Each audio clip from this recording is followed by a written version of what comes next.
அனைவருக்கும் வணக்கம். Government jobs mentor YouTube சேனலை இப்போ தான் ஃபஸ்ட் டைம் பார்க்குறீங்கன்னா சேனலை சப்ஸ்கிரைப் பண்ணிட்டு பாருங்கள்.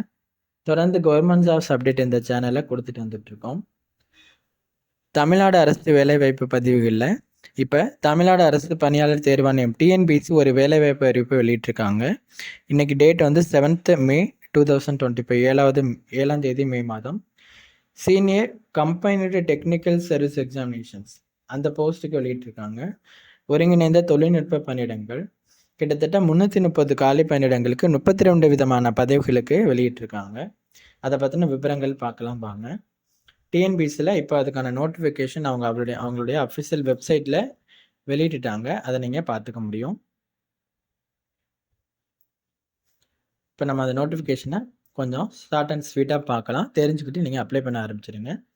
இந்த பதிவுகளுக்கு விண்ணப்பிப்பதற்கான ஸ்டேட் டேட் வந்து 13/5/2025, அதிலிருந்து 11/6/2025, அடுத்த 11ஆம் தேதி 6வது மாதம் 2025 ஜூன் மாதம் இந்த டேட்டில் தான் நீங்கள் அப்ளை பண்ணிக்கணும். அதை நீங்கள் மறந்துடக்கூடாது. அந்த டேட்டுக்குள்ளே அப்ளை பண்ணிக்கோங்க. நோட்டிஃபிகேஷன் நம்பர் வந்து 8/2025. ஓகேவா? இப்போ நம்ம என்ன பதவிகள் என்ன அப்படிங்கிறத பார்த்துக்கலாம் ஷார்ட் அண்ட் ஸ்வீட்டாக. மொத்தம் 32 விதமான பதவிகளுக்கு வெளியிட்டிருக்காங்க. மேனேஜர், அசிஸ்டன்ட் மேனேஜர், அப்புறம் டெபுட்டி மேனேஜர், அப்புறம் அசிஸ்டன்ட் செக்ரட்டரி, சயின்டிஸ்ட்டு, அறநிலையத்துறை கீழே ஸ்தபதி, இந்த மாதிரியான போஸ்ட்டு இதெல்லாம் முக்கியமான போஸ்ட்டுகளை வெளியிட்டிருக்காங்க. Tamil reporter, English reporter, assistant superintendent post, assistant director post, psychologist post, accounts officer post, research assistant, இந்த மாதிரியான போஸ்ட்டு, வெட்டினரி டிபார்ட்மெண்ட் கீழே வெட்டினரி அசிஸ்டன்ட் சர்ஜன் அந்த போஸ்ட்டு, அசிஸ்டன்ட் மேனேஜர் போஸ்ட்டு, இந்த மாதிரியான 32 விதமான பதவிகளுக்கு எடுத்திருக்காங்க.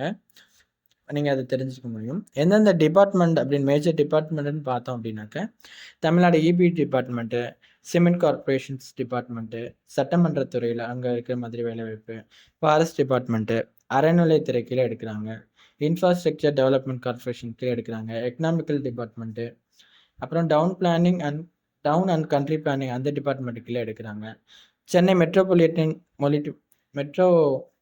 டெவலப்மெண்ட் அத்தாரிட்டி கீழே எடுக்கிறாங்கங்க, சிறைத்துறையில் எடுக்கிறாங்க, போலீஸ் டிபார்ட்மெண்ட்டு, சுகாதாரத்துறை அதுக்கு கீழே எடுத்திருக்காங்க, ஆர்கியாலஜி டிபார்ட்மெண்ட்டு, கால்நடை பராமரிப்புத்துறை, இது மாதிரியான பல்வேறு டிபார்ட்மெண்ட்டுக்கு கீழே 32 விதமான பதவிகளுக்கு 330 காலி பணியிடங்களுக்கு எடுக்கிறாங்க. ஓகேவா? அதை நீங்கள் தெரிஞ்சுக்கணும். இந்த பதவிகளுக்கு விண்ணப்பிப்பதற்கு நீங்கள் SC, SCA, ST, MBC, DC, BC, அதில் ஓபிசிஎம், பிசிஎம் இவங்க இல்லாமல் மற்ற எல்லாருக்கும் வயது வரம்புனா பொதுவான அதிகபட்ச வயது 32 வயதுக்குள்ளே இருக்கணும். ஒரு சில பதவிகளுக்கு 37, 40 அப்படின்னு கொடுத்துருக்காங்க. நீங்கள் நோட்டிஃபிகேஷன் பார்த்து தெரிஞ்சுக்க முடியும். அடுத்து நம்ம பார்த்த பிசியில் OBCM, BCM, MBC, DC, SC, SCA, ST இவங்களுக்கெல்லாம் அதிகபட்ச வயது நோ மேக்ஸிமம் ஏஜ் லிமிட் அப்படிங்கிற மாதிரி தான் மேக்ஸிமம் கொடுத்துருக்காங்க. அதிகபட்ச வயது கிடையாது அப்படின்னு சொல்லிட்டு. அந்த ஃபாரஸ்ட் டிபார்ட்மெண்ட்டுக்குள்ள சயின்டிஸ்ட் போஸ்ட்டுக்கு மட்டும் 45 வயதுக்குள்ள இருக்கணுங்கிற மாதிரி கொடுத்துருக்காங்க.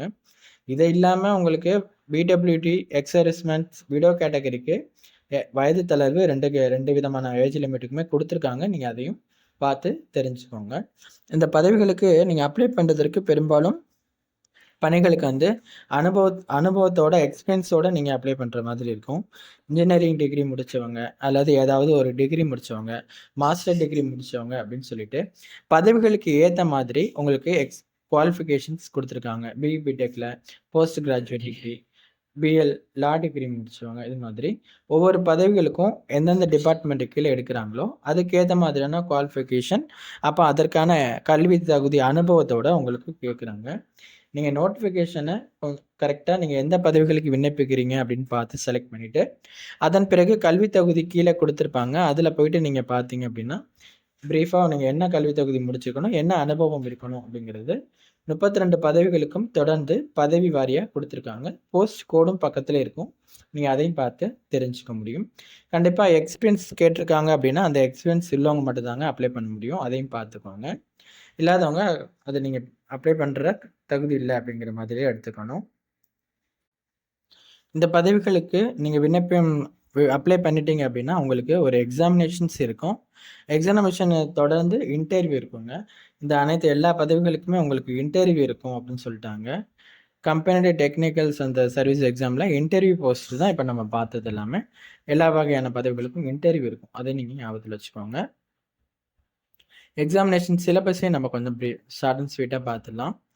ஆல் ஓவர் போஸ்ட் இந்த தமிழ் ரிப்போர்ட்டர், இங்கிலீஷ் ரிப்போர்ட்டர் இல்லாம மத்த பதவிகளுக்கான எக்ஸாம்ல பார்ட் ஏல வந்து தமிழ் எலிஜிபிலிட்டி டெஸ்ட்டும், பார்ட் பில வந்து ஜெனரல் ஸ்டடீஸும், பார்ட் சில வந்து ஆப்டிட்யூட் அண்ட் மென்டல் எபிலிட்டியும் உங்களுக்கு இருக்கும். மொத்தம் 200 கொஸ்டின்ஸ்க்கு 300 மார்க்குக்கு இருக்கும்.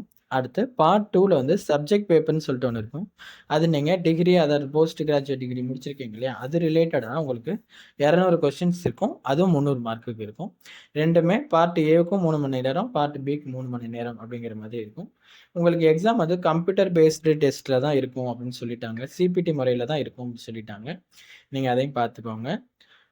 பார்ட் 2 வந்து சப்ஜெக்ட் பேப்பர் நீங்க என்ன படிக்கணும் அப்படிங்கிறது, சப்ஜெக்ட் பேப்பர் என்ன, சப்ஜெக்ட் கோடு, அதோட standard, language of question paper அப்படிங்கிறதையும் கொடுத்துருக்காங்க. இன்னும் பாருங்க, ஒரு சில இதுக்கு தமிழ்ல இருக்கு. ஒரு முக்கால்வாசி உங்களுக்கு கொஸ்டின் வந்து இங்கிலீஷ்ல இருக்கு. ஒரு சிலதுக்கு தமிழ் அண்ட் இங்கிலீஷ் 2மே இருக்கும்.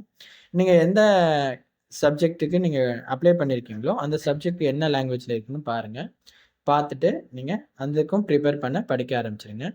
தமிழ் ரிப்போர்ட்டருக்கும், இங்கிலீஷ் ரிப்போர்ட்டருக்கும் அதை தொடர்ந்து கீழேயே என்ன சிலபஸ், எக்ஸாமினேஷன்ஸ் எப்படி இருக்கும் அப்படிங்கிறது கொடுத்துருக்காங்க.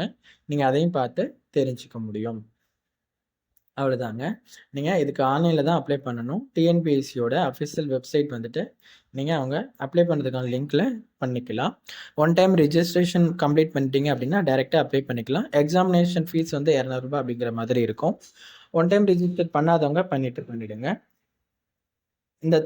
நம்ம இந்த வீடியோ கீழ டிஸ்கிரிப்ஷன்ல இந்த TNPSC combined technical service examination இந்த நோட்டிஃபிகேஷனையும், அப்ளை லிங்க்கையும், ஒன் டைம் ரெஜிஸ்ட்ரேஷன் லிங்க்கையும் கொடுக்குறோம். ஒன் டைம் ரெஜிஸ்ட்ரேஷன் பண்ணாதவங்க பண்ணிட்டு அப்ளை பண்ணிடுங்க. கிட்டத்தட்ட 330 காலி பணியிடங்களுக்கு 32 விதமான பதவிகளுக்கு எடுக்கிறாங்க. நோட்டிஃபிகேஷனை தெளிவா பார்த்துட்டு அப்ளை பண்ணுங்க. எதுவும் சந்தேகம் இருக்குனாலும் கீழ கமெண்ட் பண்ணுங்க. நாங்க உங்களுக்கு அதை கிளியர் பண்றோம்.